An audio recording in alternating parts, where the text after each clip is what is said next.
Hello and welcome to the Hold My Beard Marketing Podcast, the only podcast that talks about marketing in the way that we do. I am, of course, Jake the Wizard. I'm here with Mitch Barham. What's up, Mitch?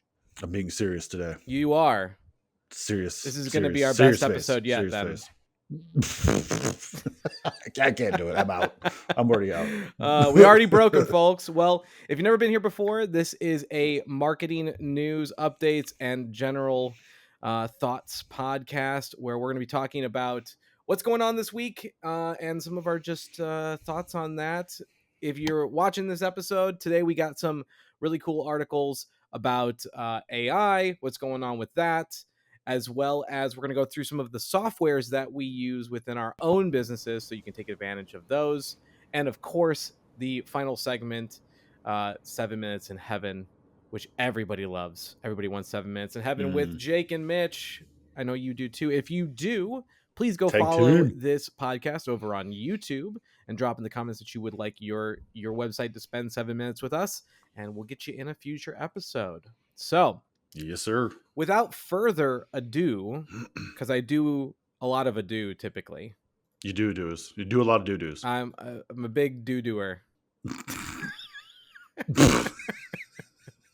Let's just like just the awkward silence after let's that. Just get in. Let's just get in. Mitch, one of these in your wheelhouse right here. Google's query matching update. Have you seen this yet? Yeah, still semi trying to decipher it. I mean, it's all about intent. I know we talked about this in the mastermind yesterday. Yeah, and the biggest takeaway I had from this was just the ability for brand exclusions and inclusions and a better ability to like actually exclude brand terms, because brand terms are super bottom of funnel. So you're always going to win. I mean, it's like I tell people all the time, I'm like, I can get you like a 20 times return on Google by just bidding on your brand, but that's easy. But it's also hard to a degree to fully exclude brand terms from campaigns that you don't want them in, like your performance max, even search campaigns. Like your brand will still sneak in there. So that was the biggest kind of cool thing for me with this query update. Outside of that, it's all, intent based and theme and, exact matches and exact match, phrase matches and phrase, but it's been like this forever. Yeah. I think the biggest update was just the brand part, in my opinion. Yeah, well, I think that leads right into the next piece here, which is that Google Ads is enabling broad match by default on all new campaigns. To your counterpoint. Yeah, no, literally, we've been creating. I noticed this the other day. This came out, today. So I noticed it like yesterday or the day before when I was creating a search campaign. They do it sneakily. So it's like while you're creating that first level, and you're like, there's down at the bottom, of course, it's under additional options, and they immediately turn on broad match. So used to be you had to check that, but now you have to uncheck it to make sure that your match types are what's used and not just auto broad match. And you would recommend that? 100%. See, here's the thing with broad match. Broad match do work, but we're talking like 4+ words, 4, 6, 8 words, like a whole sentence. It's not your single broad match, your 2-word broad match, even 3-word is kind of pushing it.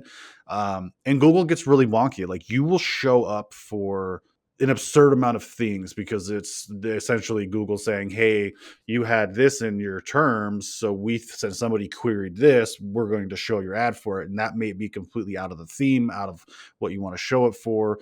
But with broad match, you get a whole bunch. All of a sudden you have thousands of extra like search terms that they put in.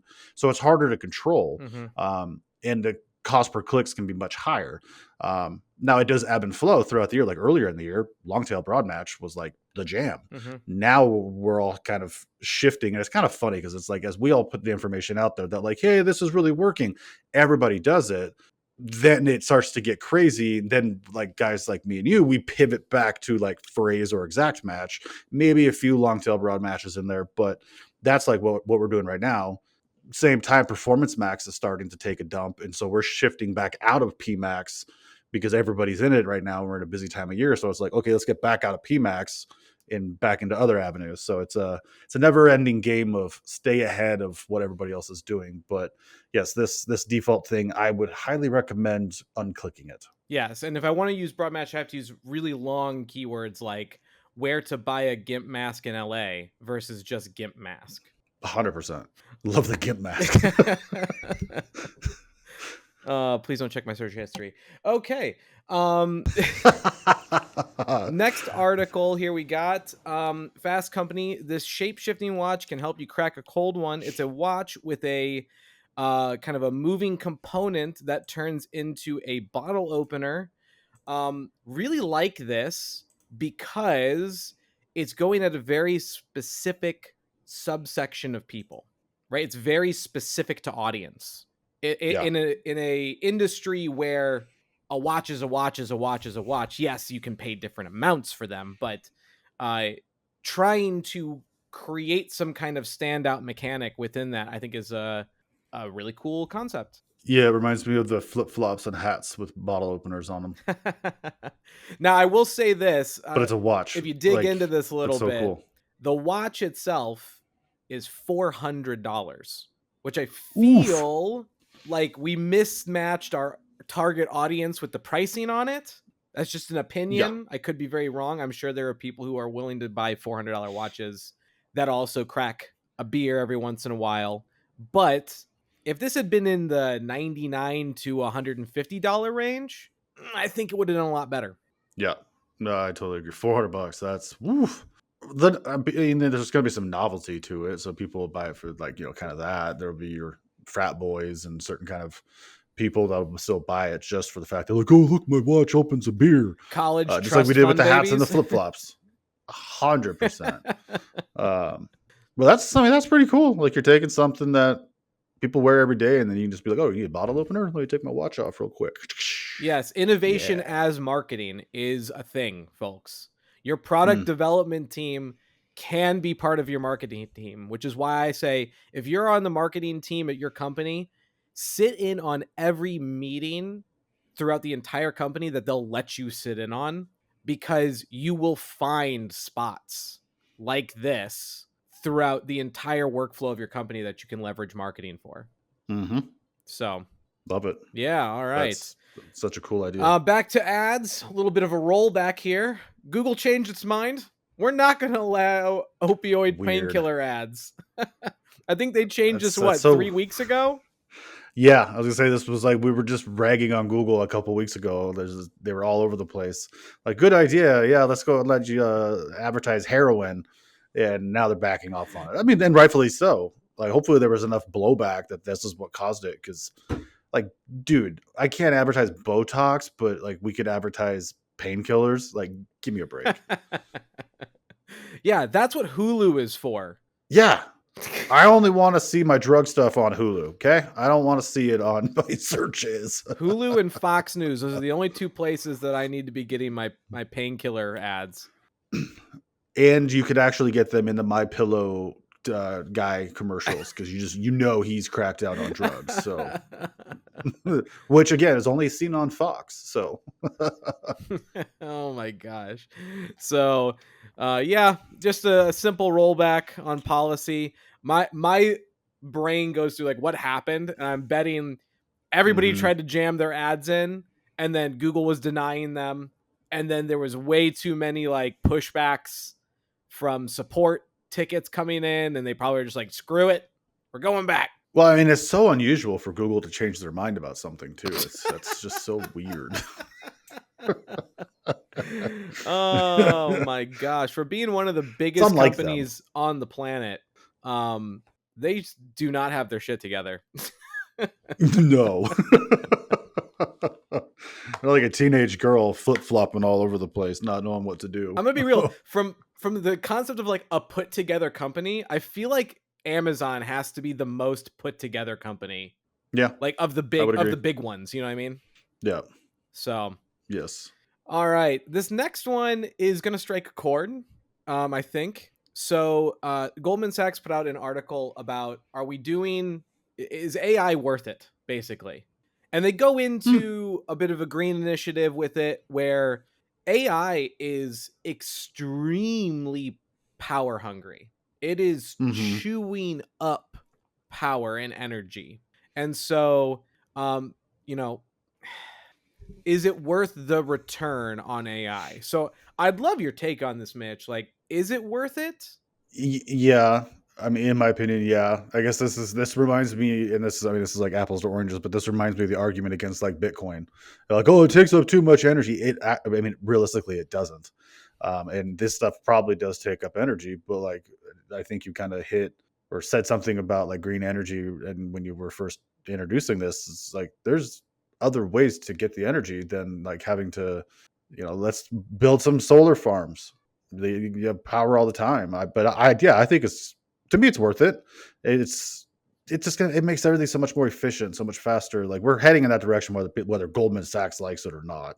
So, as long as we're not like opening up more coal mines, yeah, that might be a problem. Yeah, it's too little, too late. I think Yeah. AI is the new MacGuffin, right? So like there's always different technologies that push us forward. First it was the computer, and then it was internet connectivity, and then we had the smartphone, and then so there's pieces of technology that just fundamentally change everything going forward. And I think AI not only is the latest, probably the biggest. Yeah.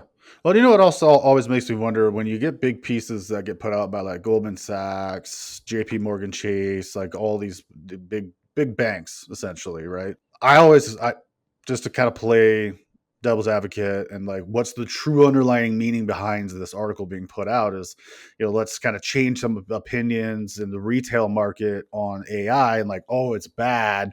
So then maybe Nvidia stock and a few other stocks take a nice fat dip, and so then the big banks can come in, swoop up stock. They don't really care. I mean, come on, let's be real. Like they just want to influence the market so they can go in and purchase some, stocks at a cheaper price. That's where I feel most of the stuff comes from. Is it's really just to benefit them. They don't care. I'm going to say something a little divisive here, but Oh yeah, I know it's not like me to say something no, divisive. no. um, if you are anti AI, you are on the wrong side of history. Oh yeah, huge. It's crazy to me how many people still don't utilize it or see. I mean, but I guess it's because we're in this. Like we're in it on the daily. I had a conversation yesterday with a business, and he's got all these designers and these, the products that they do are like, they have to do a lot of proofs and graphic design work, blah blah. Blah. And I'm like, do you know that their jobs are going to be obsolete in like 5 years, if that? And he kind of knew, but I mean, it's like what AI could do. He like had no idea. I'm like, dude, I could do almost everything that these people are doing now. Mm-hmm, Like mm-hmm. it's not too far off, and it's unfortunate, but it's forget where I was going with this. Oh, just the fact that like it just blows my mind like how little it's used. If you're not already in it and just at least dabbling in it, like you're going to get left behind, unfortunately. Yeah, I'll peel back my agency curtain a little bit here, and we restructured our entire SEO offering a couple months ago. Hmm. And we've been very transparent about the use of AI in our strategy. And what we've done with that though is we've massively reduced the entry cost Yep. into the SEO space by leveraging this, and not only with no loss, but actually we've been more consistent in our performance since introducing AI than we were previously. Hmm. I mean, 97% of my clients are seeing month over month growth right now. Yeah. No, 100%. Before that, we were between 70 and 80%. Yeah. There you go. So, it's one of those things where it's just like I understand the pushback. I understand the new Right. tech pushback. If you want to see this in perfect play, go watch the movie Blackberry. Oh my gosh. Mm-hmm. Which is not Mm-hmm. about AI, obviously. It's about the smartphone race, but how the absolute brilliance of the man who built BlackBerry, Right. and his total and complete disdain, disregard, misunderstanding of the marketplace took BlackBerry from, what was it? They had like 70% market share at one point Oh, they were huge. to, They were it. Like it was them and Palm Pilot, like barely Palm Pilot. yeah, exactly. And then they went from that 70% market share to a chapter 11 and then a sale, and now they're just a sub brand. I believe Mm-hmm. Motorola bought them. Yeah, Motorola did so good.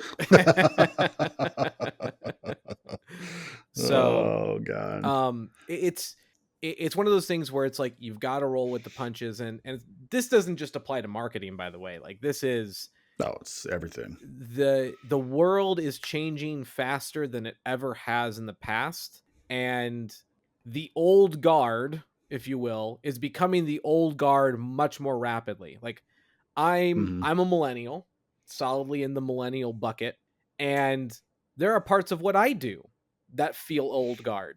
Oh yeah. But, yeah, now, dude, I'll give you a prime story. Like, even on a personal side, like, it's literally what you're talking about is like not being romantic about the way things were and the way things are being done. You have to be able to evolve and pivot or die, essentially. And one of my very first e-commerce brands that I started, 19 years ago, Facebook wasn't around. Like, it was still in colleges only. It was not a legitimate thing. And so it was Google ads and message boards. Like, I'm a little bit older than you. I'm an elder millennial. Thank you very much. Respect your elders. Um, I'm right on that cusp. But Do you have night pajamas, like with a little cap you put on and everything? I do, Yeah. I do, and eye mask and everything. Yeah, it's pretty good. I have little footies, but uh, no, but basically, like, when Facebook became fully open and people started to really get on it, I was like stuck in my ways. So kind of like the old guard of like the way things were, and I literally thought Facebook was going to be a fad. I was like, there's no way. Like, people are taking pictures of the food, they're doing the Foursquare check-in in like, I'm at Red Robin. Like, I'm like, this is dumb. I watched my brand over like a year and a half to almost 2 years lose 7 figures in revenue before I finally went, shit, I need to figure out this Facebook thing. Like, this is where everybody went. Like, they left the message boards in droves and were all in on Facebook. That's when organic reach was still amazing. But like, at that point, I mean, so you want to talk about a big, like, a hard lesson to learn. Since then, I haven't made that mistake, and I tell people all the time, like, don't. It's Gary Vee saying, like, don't be romantic about the way things were. You need to be able to evolve. And like, same thing with AI. You can hate it as much as you want, but the world is going to push forward with this, and it's going to become a thing. And you just have to figure out where you fit into that personally, business wise, everything, because it's coming whether you want it to or not. And don't be left behind, because it's going to take down a lot of things. Absolutely, absolutely. So, I got a TikTok video here for us. Let's take a peeky poo. This is from Matt Bell. If you're familiar with Matt Bell, Mm. he is an ad specialist, and he had an interesting point to bring up about Snappity Snappy Chat. chat, huh? So let's take a look. Hmm. Listen to hype something up, but I've been running ads on Snapchat now for a couple months, and we are getting incredible results. We're actually getting better ROAS than Meta and TikTok. And I've been debating whether to make this video because it could backfire and shoot me in the foot. But basically, Snapchat is doing better than every single ad channel right now. This example right here, we have paid £22 per purchase in this campaign. On Meta, we've been paying around £70 per purchase. This is a huge difference in Snapchat. This is on a brand that has no presence. They are very new, so they're not huge. They don't have the effect of people knowing who they are. All we're having is 5 videos. We are doing completely broad, but I have this structure on multiple clients right now, also my own businesses, and we are getting extremely cheap cost per purchase, cost per lead, cost per click, cost per 1,000 impressions, all because of Snapchat. And I actually just did a quick Google search on how many people use Snapchat, and there's actually 414 million people who use that app worldwide every single day, which is actually quite crazy. And you can target people from the age of 18 to 65 plus. You can target all the locations in the world. You can optimize for conversions, optimize per lead. You can do all the other objectives if you want to go down that route.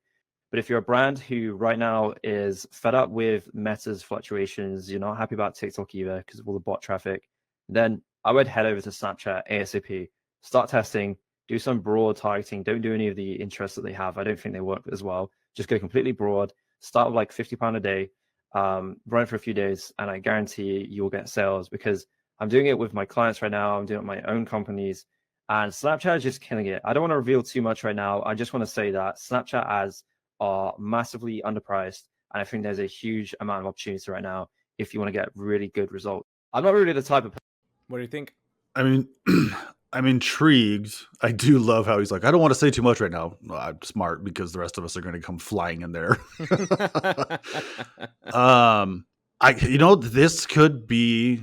I don't know. I have a million ideas swirling in my head right now because initially, my gut react or knee jerk reaction to anything Snapchat is, well, I'm not a 13-year-old girl.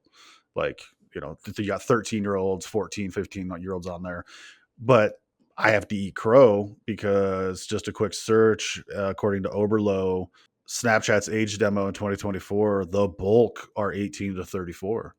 So you kind of got millennials in there and the Gen Z. So if that is your demo, absolutely. I mean, there's clearly not as many active users as every other platform, which makes it cheaper, absolutely. And because most of us don't know, I mean, I'll be the first off. Like, if I was to get into Snapchat ads, I wouldn't know what the hell to do. Like, I'm sure I could figure it out in like 10 minutes, but it's a whole different demo. But I know you post on there. I don't post on there. I don't understand that app as much because I haven't taken the time to actually figure it out outside of the cool filters.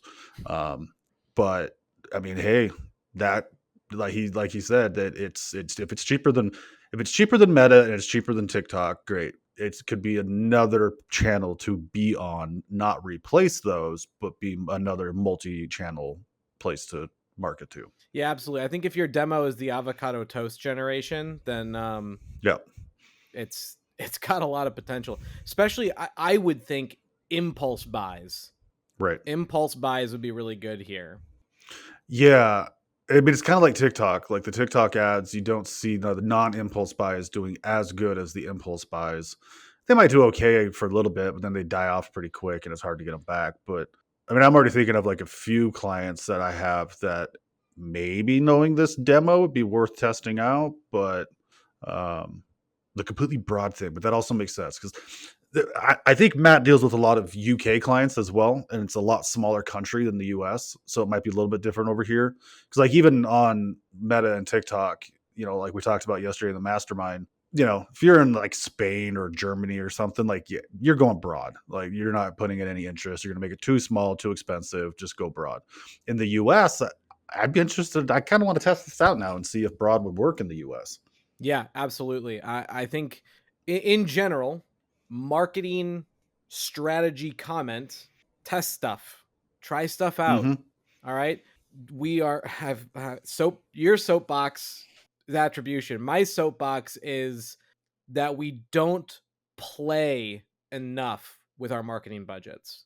And honestly, it's because Mm-hmm. businesses are on the squeeze, right? Costs of everything have gone up. Our personal revenues have gone down. House is more expensive than ever. Living is more expensive than ever. And because of that, something's got to go. Something's got to give to create margin. And a lot of companies choose that marketing budget erroneously, in my opinion. Mm-hmm. Oh, totally. And so we don't play. If every single marketing dollar isn't coming back to me and then some, it's not happening. And so we're not brave. We're not doing things. Go back even 10 years. Businesses were doing wild things, testing out wild things just to see Mm-hmm. what might stick. I mean, one of my favorite advertisers and books in general, the Harmon brothers. Oh God, The yeah. Harmon brothers are the quintessential be brave advertisers. They are famous for Poopery and Squatty Potty and Purple Mattress, and Yep. their ad campaigns were wild, Mm-hmm. wild. Um, and And they killed it. they Those absolutely ads crushed it. crushed. Absolutely crushed Yeah.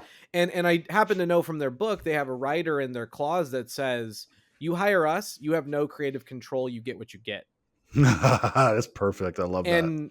And no refunds, right? And so Yeah. it's we don't do that. We just don't No. do that. And it's Well, so unfortunate. it really is. I mean, that's like back in the day. Dude, we threw money at different avenues within my ecom businesses all the time. And I understand it from a business owner standpoint of like being fearful of like where the money's going, but I 100%. I get frustrated all the time where I'm just like, God, like, dude, we should test this out. Like, we need to test this out. And it's like, no, it's like Pinterest. Dude, you know how hard it is to get somebody to let me spend money on Pinterest? Where I'm like, trust me, it's going to work. It's going to take a couple weeks, but it's going to work. Like, it works like Google. Like it is, but it's like twisting an arm because like they're not seeing everybody else do it. And I'm like, but when everybody else is doing it, it's too late. Mm-hmm. Like, you're last on the bus. It's too late. You're going to be paying the high prices. And I love that you said that the ad budgets are really given kind of just like completely erroneously. Like, there's no rhyme or reason behind it. And it's like, I always find it odd when a business or a client asks, what do you think we should spend? Me, I'm like, all the money. Like, you don't want my version of like what you should be spending, because I'm more of an aggressive business person, a marketer. Like, I literally had this conversation with a potential e-com client the other day, and she's like, told me what she thinks that, like, how she does her budget. And I'm like, okay, so I know in the e-com world from where I was at, 7 figures, multi 7 figures, 8-figure businesses, that like hanging out with these guys, we were taking top line 30% top line, not bottom, top line. So if we did $1 million, let's say that year, we were in the next year going to spend $300,000 come hell or high water. Wow. And that's what we did. And it was like the low end was 20, but like, because we were a much more aggressive group of people. But we also understand that, like, if I can acquire the customer like at whatever cost and then keep you, like, I'm going to win. So it's just like, so I, with the whole budget comment, it like just struck a chord with me where I'm like, dude, I get asked this all the time, and they want to start off small, which I get, but it's like, you got to be a little more, you have to be everywhere. My attribution soapbox. Facebook's not the end all be all. TikTok's not the end all be all. Google's not the end all be all. You want to be as many places as you can, because you're more touches, the more likelihood you are to get off. Well See what said. I did there?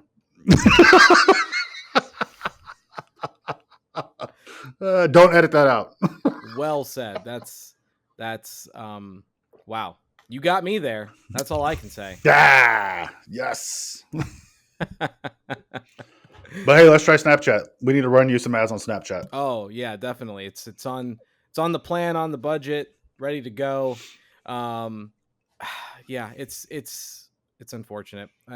I see it all the time. I had a client that I worked with for about 7-8 months, and their ads were doing about a 2.8 ROAS on a course. Mm-hmm. And I was like, dude, all you gotta do is pump this budget up. Just keep pumping this budget up, because guess what? That ROAS will probably go up. Oh yeah, that will probably go up. And for 6 months, this client looked at his ads performance on a daily basis. Oh, I hate that. Okay. And B was like, no, it's a creative problem. Nope, it's a creative problem. No, it's a targeting problem. We can get it better with targeting and creative. I'm like, bud, like, it's not there. It's not there. So, right. You got to spend money to make money. You do? Unfortunately. What? Yeah. Unless you're a bank, then you make up money to make money. Yeah. Then you take other people's money to go make money. And I'm going to take that can of worms and put it right down over here. Yeah. Oh, man. But I did want to talk with you today a bit about, let's peel back that agency curtain a little bit more. And what are you using in your business for software? I get asked all the time, what software should I use? What plugins should I use? What is your agency trusting across the board for all of your clients to use as tool sets to grow? Yeah, I get asked that all the time too. It's, what do you use to manage these ad accounts and like see them all? There was even a comment in one of the masterminds I'm in for Google Ads, and that was in Slack today. What do you guys all use for if you're managing 10 to 20 accounts? I'm like, nothing.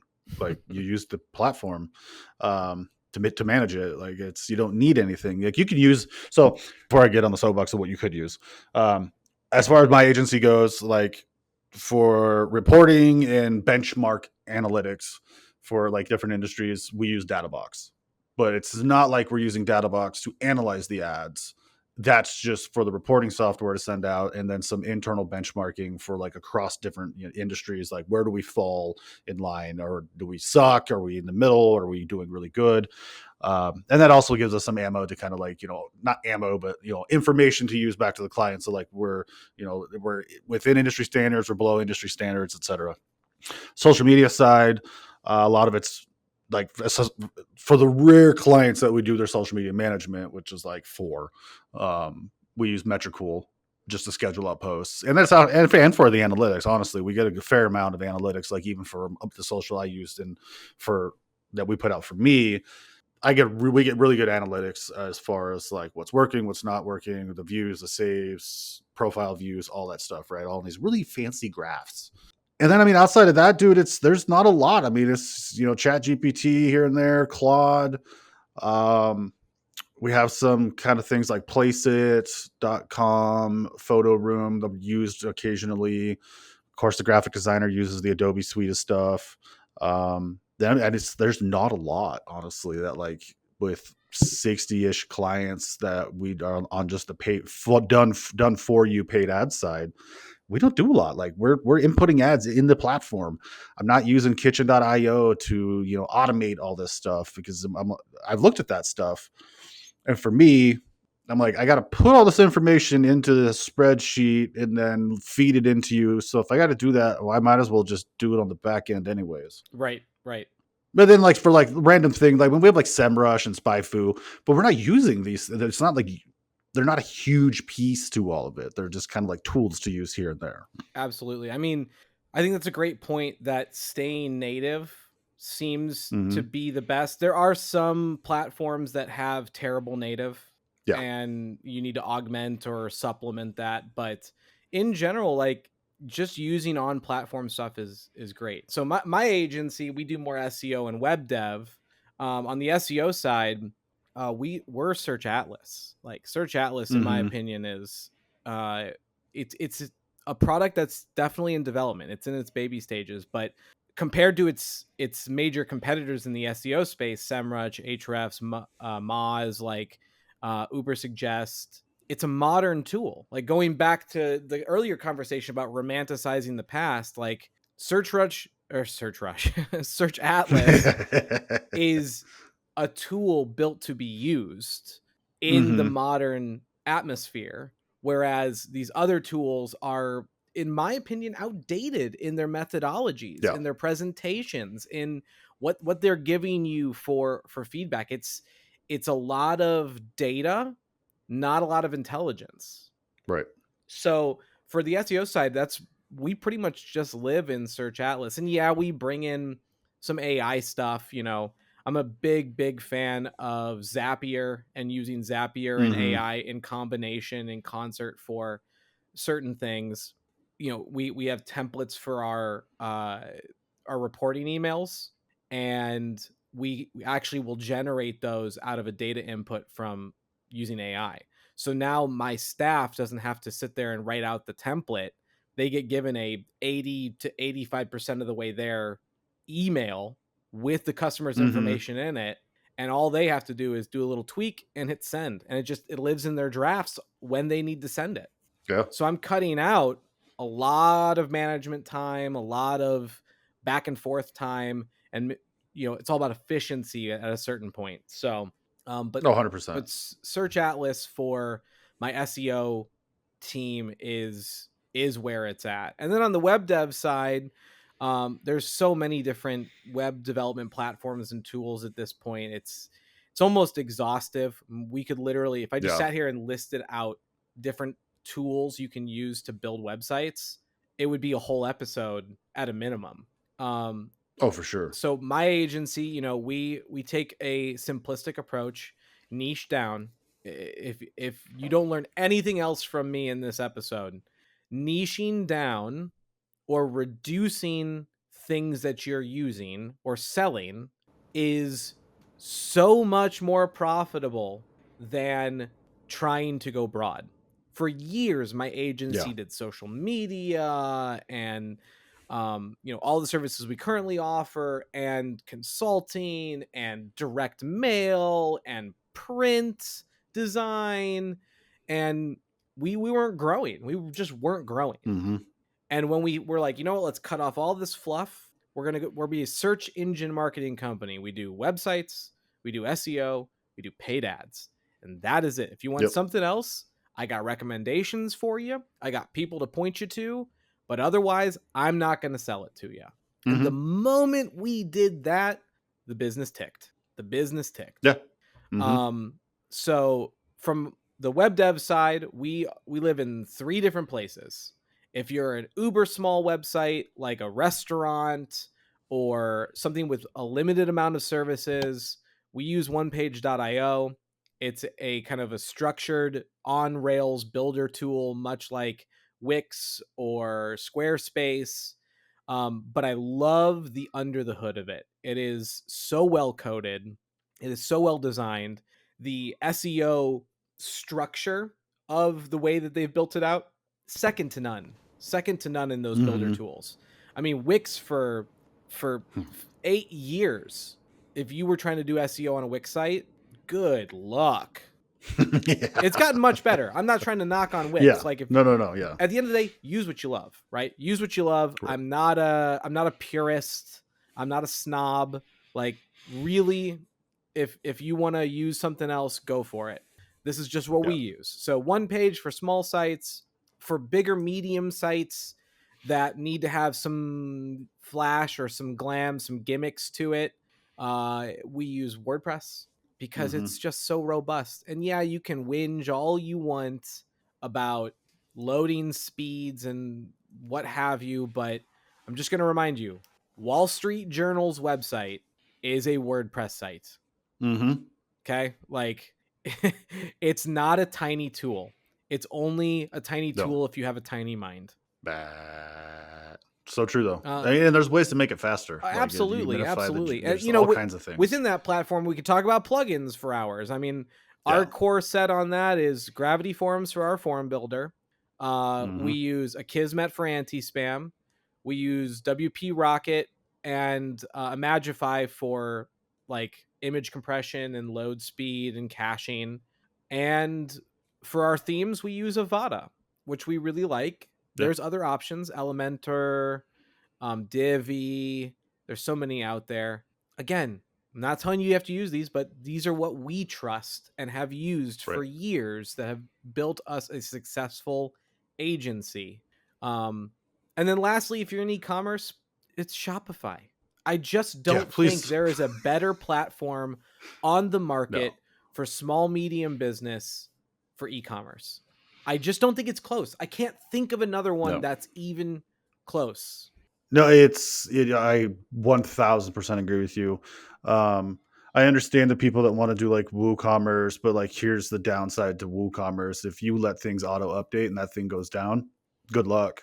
Like, you're gonna have to figure out how to revert it. And then when you call me in a panic because your website's down, like, it's your emergency. It's an emergency, but like, I'll get to it when I can. BigCommerce is the clunkiest thing. But when somebody comes to us with an e-commerce store and I see it's on BigCommerce, I immediately kind of puke in my mouth. It's just, it's not that editable, not that robust, and everything looks the same. To where Shopify is so easy to build. It's so easy to navigate the back end. It's so fast. Your downtime is hardly anything. And then just the native integrations, it has 2 social platforms already built in. I mean, and then just the actual tools that don't bog down your site, all the apps and everything, they don't really bog down your site. It's the absolute best. I don't know. I think it'll be a long time before anybody can ever beat them. Yeah. If ever. And I'll give you an extra cookie for Shopify. Ooh. Shopify sites index for Google search extremely well. Well. So better than many other platforms. The only 2 platforms I've ever seen index better than Shopify, or faster rather is maybe the better way to put it, is onepage.io. I have had 3-hour indexing. Wow. On one page. And Webflow indexes very quickly as well.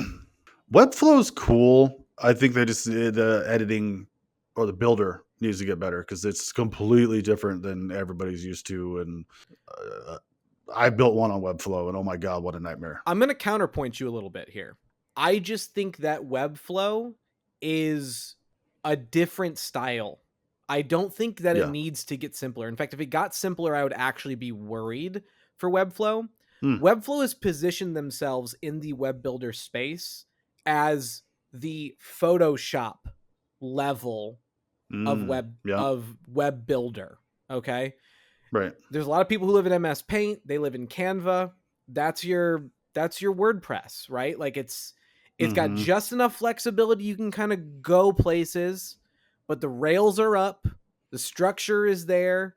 And if you want to go outside of that, you're looking at custom solution. Whereas Webflow says, we're going to take those guardrails off. We're going to give you an interface that makes that the non-guardrail pieces much easier to interface with, but we're going to build this the way that it needs to be. And a cool thing about Webflow is that much like making something in Photoshop, you don't need Photoshop to open something you made in Photoshop. You export it as a JPEG, and now it's just its standalone image, right? It was built in Photoshop. It was made in Photoshop. You couldn't have done it without Photoshop. But right. when I'm presenting you the piece, it is whole and complete without Photoshop being required. Webflow is very much the same way. It is a traditional website build experience. It's creating the actual like customized documentation within your site so you don't have bloat, you don't have long load times, you're not trying to load a tool to load a site like WordPress is, right? True. It is actually coded and it unclicks itself because it's really a website editor, not a website builder. So that would be my counterpoint to let's make it simpler, because I think that it's really good where it's at. Well, for dum-dums like me. Well, I mean, yeah. It's too good. Yeah, absolutely. I live in MS Paint, bro. Like I'm a great designer at MS Paint. Like my actual graphic designer loves it because I'm amazing at stick figures. It's great. I want to see some ads with just like MS Paint stick figures. They'd probably do super well. I've tried. The clients won't let me do it, but yeah. Yeah, you're out here playing frisbee golf, and Webflow's the PGA Tour. Yeah, literally. Oh man. But yeah, that's kind of the suite of tools we use within our agency. If you want to talk more ops, like monday.com, go high level, Slack. I actually like Discord more than Slack personally. Yeah. But yeah. No, you never respond to my Slacks, so what? Get out of here. Get out of here. Send you all these nice messages and you just ignore me and I go cry in the corner. Folks, I'm being gaslit right now publicly. This is true. Awesome. All right. Well, we have mentioned a few times the mastermind. Mitch and I do a mastermind group. If you want to be a part of it, go to teachme4m.com. Join us. We'd love to get intimate with you. And Mitch. I'm going to ruin this podcast. It's going to be great. Thanks for tuning into our final episode. Yes, we made it 12 episodes before Mitch got us canceled. Yeah, thank you. Absolutely. But if you do want to join us and up your marketing game, you can get some real professional help. Would love to have you in there. Teachme4m.com. But it is time. It is time. The mood is set. The candles are lit. The lubricant is Bathtub out. water's been drawn. It is time for 7 Minutes in Heaven. Today we've got a neat little website, little e-commerce site here for you. Let me set the timer here, and we'll just jump straight into this. As a note, if you are listening to this podcast and you're going to VCon this year, I would love to connect with you. So hit me up at VCon this year.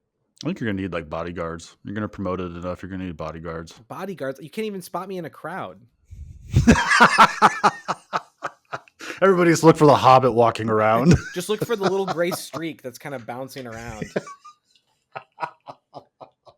Oh, that's great. Oh my gosh. Oh my gosh. We've been watching Bob's Burgers. So Oh, I love that show. Yeah. Bob's, oh my god, has been filtering into my lexicon recently. How about that word, lexicon? You like that one? Ooh, that's fancy. It's fancy. Starting to get above my. I only do 4-letter words. So Thank you, Reading Rainbow. All right. mm. Let's see. We have Pin Maxx and Go. Custom pins for your event or business. I love it. It's direct.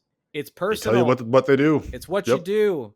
I know exactly why I am here. Mm-hmm. I love that they got pictures of ones that they've done. So I mean, you got Costco, you got some authority in there. Mhm. World's Fair 2021. You can get a fast free quote, and I like me a big button. That's a good sized button. Oh yeah, it's actually I'll throw out. They've got the trust factor with the customer list in 2 places here, which is brilliant. Just Mm-hmm. brilliant, because you've got below trusted by leading brands, Walmart, Chick-fil-A, blah blah blah. But then you've also got the Costco pin, the World Fair pin, the Awana pin, the Eurasia. Like it's doubling up on my trust Right. factor rapidly without needing to just throw more text on the page. Mm-hmm. Mm-hmm.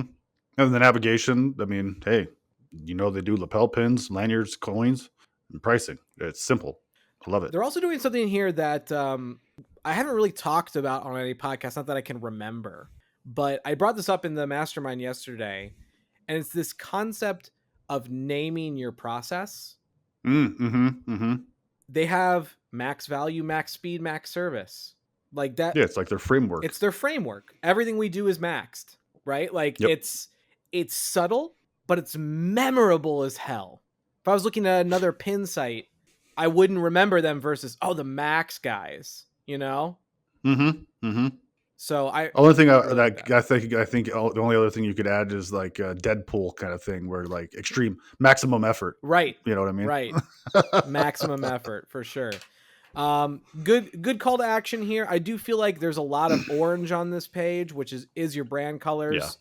Yeah. The get a fast free quote, maybe play with it being green or red. Mm-hmm. Something that isn't on your page in its majority can really make that pop solidly. So that would be something maybe I would A/B test against. So all right, going down the page, we got some reviews. I love that we were super clear here with what we do, so we don't have to bring it up again right away. Instead, we can go into our social proof. All right, here's the process: upload a design, approve the proof, receive the pins. Done. Simplistic. I can understand this process. Yeah, there's steps in the middle there, but really, like, when you can kind of glaze a process down to 3 or 4 steps, so sets the expectations for the visitor. Mm-hmm. That was very simple. Little CTA panel, pin making made simple, little text block, not egregious. It's fine. Yeah. Popular styles. Let's go buy something. I like it. I want to buy. Okay. Mm-hmm. So, and a good, spread of options here as well. Yeah. And then we're into our mega footer, which I like a good mega footer, to be honest. I know I've said many, many times in the past, if you get to the footer, you failed. I do feel like this page could have a little bit more going on from a homepage perspective, but I'm not complaining about it. If I haven't done something by this point with just the sheer amount of opportunity and trust factor you've given me already, I guess it's okay to hit the mega footer here. Yeah. No, I like to keep it simple. I mean, off the top of my head, I can't think of a whole heck of a lot more that you could really purposefully put on the homepage. Absolutely. All right, let's look at this is a catalog page or collections page here. Custom trading pins for your team fast. Again, selling the personal experience, your team. Mm-hmm. Custom trading pins for your team and fast. What a nice bonus. Yeah. And they continue on with the trust factor stuff. This repeat I don't love. I don't necessarily love this repeat, but from an SEO perspective, if I'm landing on this page directly, it is a boon. So I'm going to call it a wash, good or bad, or just call it in the middle. Right. and then we get into talking about the design, the quality. This page is suffering a bit, in my opinion. Mm-hmm. I'd move this pricing way up. They're on this Yeah. page to no pricing. Yeah, that wall of text is a little much. Little much. I'll also throw in here a potential improvement to this page. Put the quote form on it. Mm-hmm. Because now on this page, you are forcing me to inject another click to engage with you. Right. And every time you put a click in between you and success, or the customer and success, you're going to see fall off, period. Oh, yeah, 100%. I want as few clicks as possible. Yeah, I would take this section here, push this down the page a little bit, put in my pricing block, and a quote form right next to it. That way, as soon as they're jazzed, as soon as they're like, yep, this is right in my budget, let's go, they don't have to go anywhere. It's just convert. Yep, I like it. Let's check their pricing page. Again, this is just the same grids from those other pages consolidated. So if you're going to have a pricing page, again, I'm trying to nitpick a site that I actually like here. I think this is a fairly decent site. I think you could do some design improvements, but whatever. If you're going to have a pricing page, I think that your pin detail pages should tell me and show me more about the pin detail. Mm-hmm. Right? Yep. Because if I come here, I'm 4, 5, 6, I didn't see any pin examples. I didn't see any point outs of parts of the pins that are cool about, like, maybe I'm shopping. I don't know the difference between an offset printed pin versus an enamel pin. Right. And to be honest, this page isn't telling me either. At least not in a way that I can consume readily. So, right. Good point. But well done, Pin Maxx. I like it. I think that there's room for improvement, that should be encouraging that there's room for improvement, honestly. Right. And if you added a third X. Oh, Pin Maxx. Yeah. Think of the sites you could advertise on then. Oh man, pin.xxx. Right. Again, thank you everybody for watching. Awesome. Well, had a great time, Mitch. Thanks for being here. Where can I find you outside of this amazing quality, high professional podcast? Very professional podcast. As always, I kept it together and didn't almost get us canceled. You can find me across the interwebs on your favorite social media channel, even Snapchat. I am there. I don't do anything. But as Beardpreneur or the barhammarketing.com. And Jake, where are you at? Oh, man. I'm right behind you. No, I'm just kidding. I'm kidding. Or was I? Maybe. You can find me pretty much anywhere you like to be as The Wizard Marketing. You can also find us on YouTube for this podcast, as well as live recaps as well. So would love to have you over there. You can also find this podcast on your favorite podcast platform, whatever that might be. I distribute to a bunch. I couldn't even tell you the list. It's automatic. Let's be real. We're everywhere. You can't escape us. We're like Visa or MasterCard. We're everywhere you want to be. Love it. Yeah, absolutely. Little marketing pun for you there as we exit. Perfect. Awesome. All right. Until next time, keep it cool. This was the Hold My Beard Marketing Podcast. Catch you next time.